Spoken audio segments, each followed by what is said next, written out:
Assalamualaikum warahmatullahi wabarakatuh.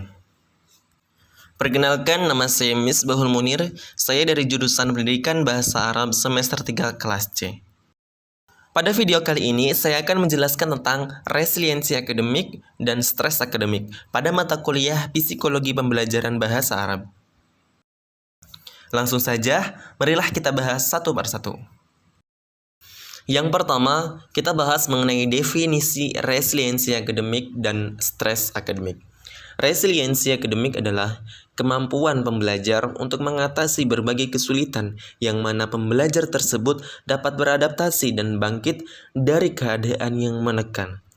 Kemudian adanya hambatan dan tantangan dalam ranah akademik, sehingga dengan demikian individu dapat melaksanakan tuntutan akademik dengan secara optimal. Kemudian segala rintangan dan tantangan yang dilewati mampu mengalahkan ketakutan dan terus maju untuk berjuang demi meraih kesuksesan dalam akademik. Sedangkan stres akademik adalah tekanan akibat persepsi subjektif terhadap suatu kondisi akademik. Tekanan ini melahirkan respon yang dialami siswa berupa reaksi fisik, perilaku, pikiran, dan emosi yang negatif, yang muncul akibat adanya tuntutan akademik. Yang kedua, kita akan membahas tentang sumber resiliensi akademik. Menurut Grothbeck, menjelaskan bahwa resiliensi merupakan perpaduan dari ketiga sumber, yaitu I am, I have, dan I can. Yang pertama, ada I am. I am merupakan sumber resiliensi yang berisi mengenai sikap, kepercayaan diri, dan perasaan seseorang. Resiliensi dapat ditingkatkan apabila seseorang memiliki kekuatan yang berasal dari dalam dirinya sendiri. Adapun beberapa kualitas pribadi yang dapat memengaruhi sumber I am, yaitu yang pertama, memiliki banyak orang yang menyayangi dan menyukainya. Yang kedua, mencintai. Mencintai di sini mampu ikut merasakan apa yang orang lain rasakan dan memiliki rasa kepedulian terhadap apa yang terjadi pada orang lain. Yang ketiga, memiliki perasaan bangga terhadap dirinya sendiri. Yang keempat, bersedia untuk bertanggung jawab atas apa yang telah dilakukannya dan bersedia menerima konsekuensi dari perilakunya. Yang terakhir atau yang kelima, memiliki rasa percaya diri atau keyakinan dan memiliki banyak harapan. Yang kedua ada I have. I have merupakan sesuatu yang dipunyai oleh seseorang, yaitu berupa dukungan yang ia miliki untuk meningkatkan resiliensi. Adapun beberapa kualitas yang dapat membangun sumber I have, yaitu yang pertama, memiliki kepercayaan penuh dalam menjalani sebuah hubungan. Yang kedua, memiliki struktur dan aturan yang diberlakukan dalam rumah tangga. Yang ketiga, memiliki orang-orang yang dijadikan panutan. Yang keempat, memiliki dorongan untuk tidak menyusahkan orang lain atau mandiri. Kemudian yang terakhir atau yang kelima, mendapat layanan kesehatan, layanan pendidikan, layanan keamanan, dan kesejahteraan individu. Yang ketiga ada I can. I can merupakan kompetensi interpersonal dan sosial dari seseorang. Bagaimana seseorang mengatur perasaan dan dapat mengetahui perasaan dirinya sendiri. Mengetahui berbagai jenis dari emosi dan mengekspresikannya dalam bentuk kata-kata dan perilaku. Adapun keterampilan-keterampilan dalam sumber I can yaitu yang pertama, kemampuan untuk berkomunikasi dengan baik. Yang kedua, kemampuan dalam memecahkan masalah. Yang ketiga, kemampuan untuk mengendalikan perasaan-perasaan dan dorongan-dorongan yang dimiliki oleh individu. Yang keempat, dapat mengukur emosi diri sendiri dan orang lain. Yang terakhir atau yang kelima, dapat membangun hubungan yang saling mempercayai dengan orang lain.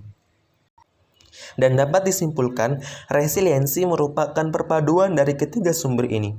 Apabila seseorang ingin menjadi resilient, maka ia cukup hanya memiliki satu sumber saja, namun harus ditopang oleh sumber-sumber lainnya. Jika diartikan, maka I am adalah sumber yang berasal dari dalam diri seseorang. I have merupakan sumber yang berasal dari luar diri seseorang. Dan I can adalah kemampuan yang dimiliki oleh seseorang. Yang ketiga ada dimensi resiliensi akademik.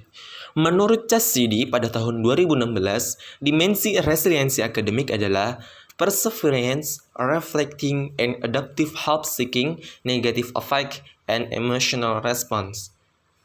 Mari kita bahas satu persatu.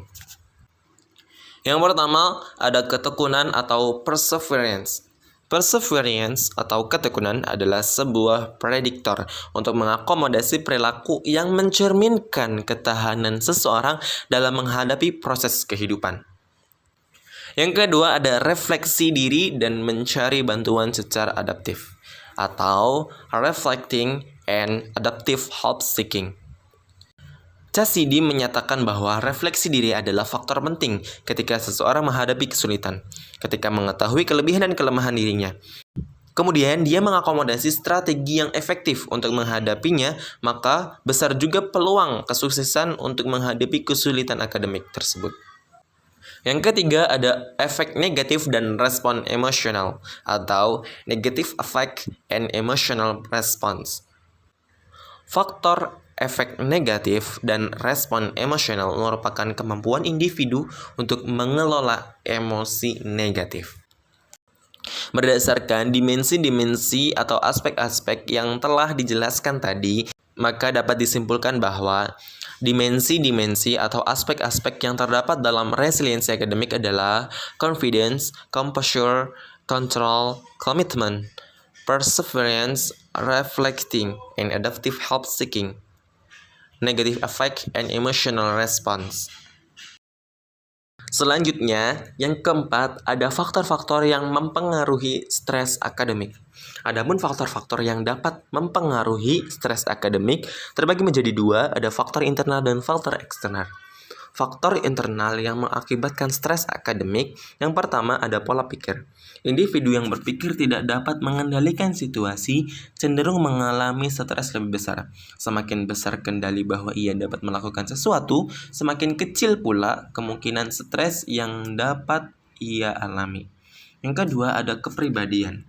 Kepribadian seseorang dapat menentukan tingkat toleransinya terhadap stres. Tingkat stres seseorang yang optimis biasanya lebih kecil dibandingkan seseorang yang sifatnya pesimis. Yang ketiga ada keyakinan. Keyakinan terhadap diri memainkan peranan penting dalam menginterpretasikan situasi-situasi di sekitar individu. Penilaian yang diyakini siswa dapat mengubah pola pikirnya terhadap suatu hal, bahkan dalam jangka panjang dapat membawa stres secara psikologis. Kemudian ada faktor eksternal yang mengakibatkan stres akademik. Yang pertama, pelajaran lebih padat. Yang kedua, ada tekanan untuk berprestasi tinggi. Yang ketiga, ada dorongan status sosial. Dan yang keempat, ada orang tua saling bersaing dan berlomba-lomba. Dapat disimpulkan dari penjelasan tadi bahwa faktor-faktor yang mempengaruhi stres akademik yaitu faktor internal yang meliputi pola pikir, kepribadian, dan keyakinan. Sedangkan faktor eksternal yang terdiri dari tekanan untuk berprestasi tinggi, dorongan status sosial, pelajaran lebih padat, dan orang tua saling bersaing dan berlomba-lomba.